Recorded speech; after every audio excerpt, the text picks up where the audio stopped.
I can appreciate what We Bury the Dead was trying to do, Yeah, but they needed to do it way faster. and with a way better ending. Yeah. This was the least zombie movie we've ever seen. Very few zombies, but they did look very well done. They were epic, but there was very few of them. It was really good acting, but the overall movie was a pretty slow burn. There was like a whole weird section that just went out of nowhere that didn't even need to happen. It was very weird. Yes. But I guess it told its story. What really was the story? I'm not even sure. Recommendation? I'll say stream if you really want to see it, or don't stream at all. Definitely. The positives are there was a lot of good makeup design. The zombies looked really cool, even if they were like just dead. There was good dialogue, which is a good thing because a lot of this movie is just dialogue. There's not a lot that really happens in this movie. The movie's boring sometimes. There's, as I said, not a lot really goes on in this movie. And it's kind of unfortunate because it could have been really cool. Overall, I give this movie a 5.2 out of 10. You may want to skip out on this one, but let me know what you guys think and follow for more. Not a lot of people heard about it, but we went and saw it, and it's actually not bad. It's not bad.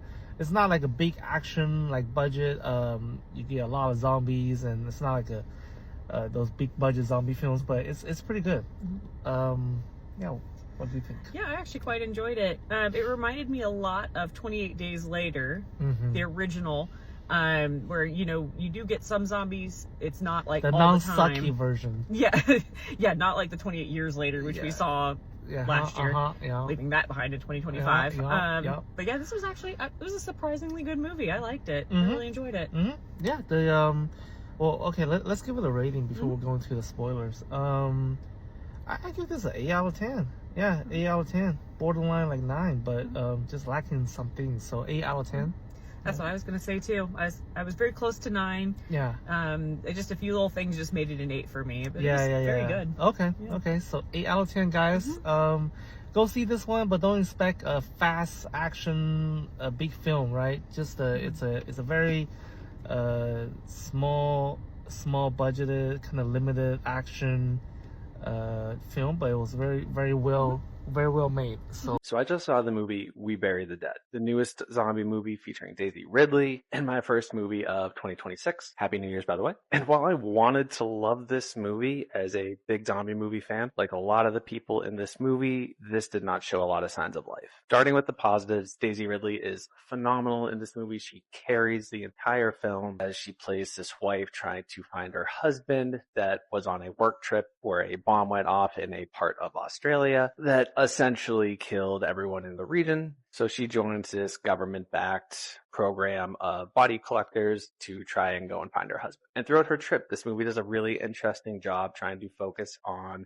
grief and unfinished business and the trauma that comes with that. And those are the things that typically make the best horror and zombie movies shine, is when it doesn't focus so much on the supernatural, but really the human characters and their stories. And while I think this movie wanted to say some really interesting things with their take on the zombie franchise, it just didn't hit the way I think that they were hoping. Especially where this movie has such a strong first act setting up the entire world and the ambition of Daisy Ridley's character. Once she gets to the island and starts collecting the bodies, that's where things start to fall off the rails a little bit. Where some of the zombies come back, but not all of them, and there's a reason why only certain ones come back. But I don't think it was really expanded on as well as they were hoping. So it just didn't really have that impactful punch I think the directors were probably going for here. And I know a lot of people go to zombie movies specifically for the zombies. I'm okay if it goes a little bit more into the story and world building of the people that are trying to survive. And so overall, I'd give this movie a solid 6.5 out of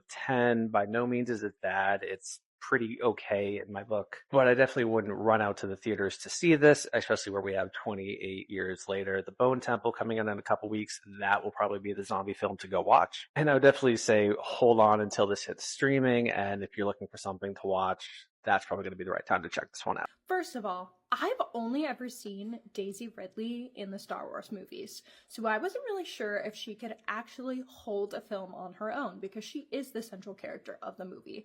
And I have to say I was pleasantly surprised with her performance and rather relieved. I think she does a great job with this character and portraying the character's various emotions, but in particular their grief and regret.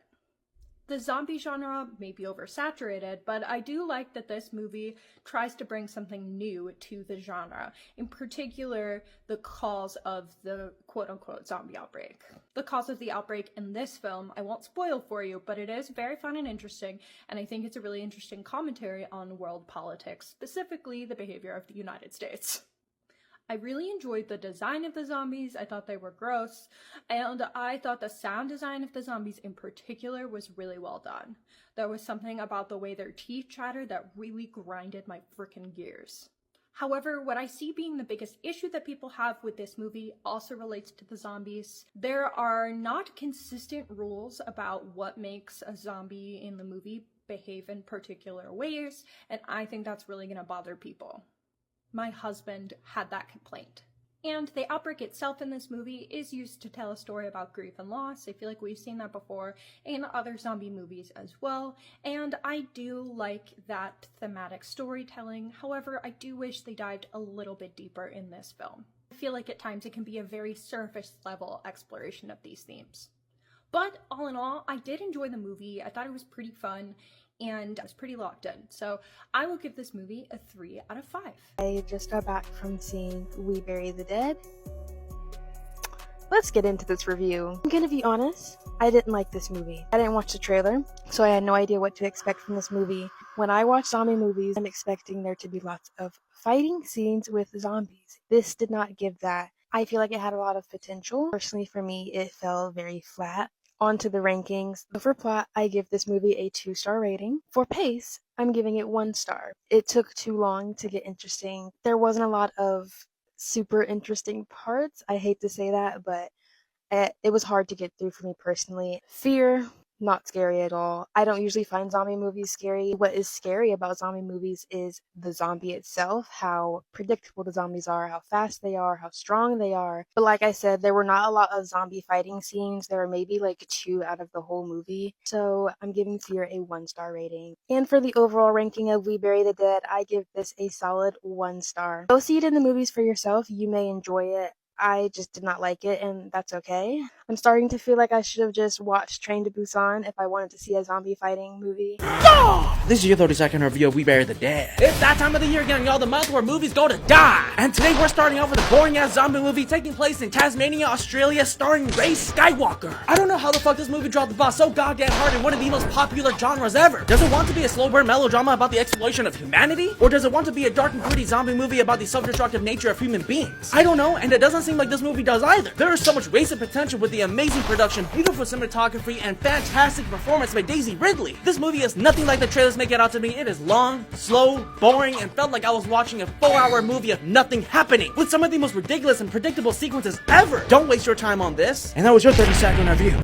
Rated R and a 94-minute runtime, this isn't a traditional scarefest. While it's being marketed as horror, the movie leans more into themes of grief, loss, and the need for closure, with zombies feeling more symbolic than terrifying. Daisy Ridley gives a strong emotional performance, and while the movie hints at evolving zombies, it never fully explains the rules or origins, which may frustrate some viewers. Overall, We Bury the Dead is an interesting and different take on zombie genre, but not one built on big scares. I'm giving this one a 3 out of 5. Let me know if you're checking this one out when it hits theaters. Hey, yo.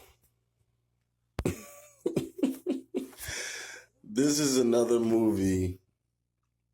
This is another example of the fucking trailer. The trailer will psych your mind. Like, I'm so glad I didn't pay to see this movie. The Regal membership be coming in handy.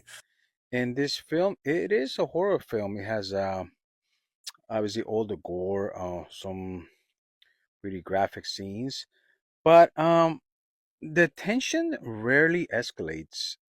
It's not like even when there's tension, it doesn't just go on and on. So even the action scenes seem to be short.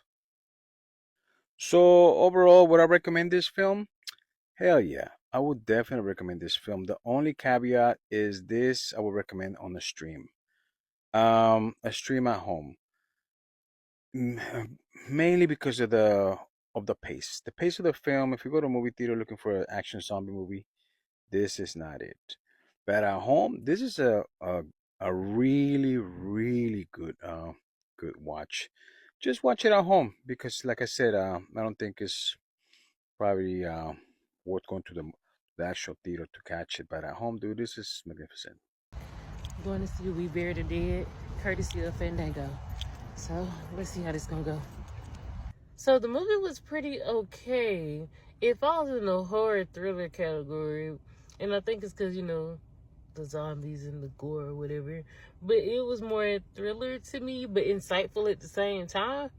But without spoiling the movie, that's the only thing I could explain. Like, it shows how people would go above and beyond for somebody that they love. That's all I'm gonna say.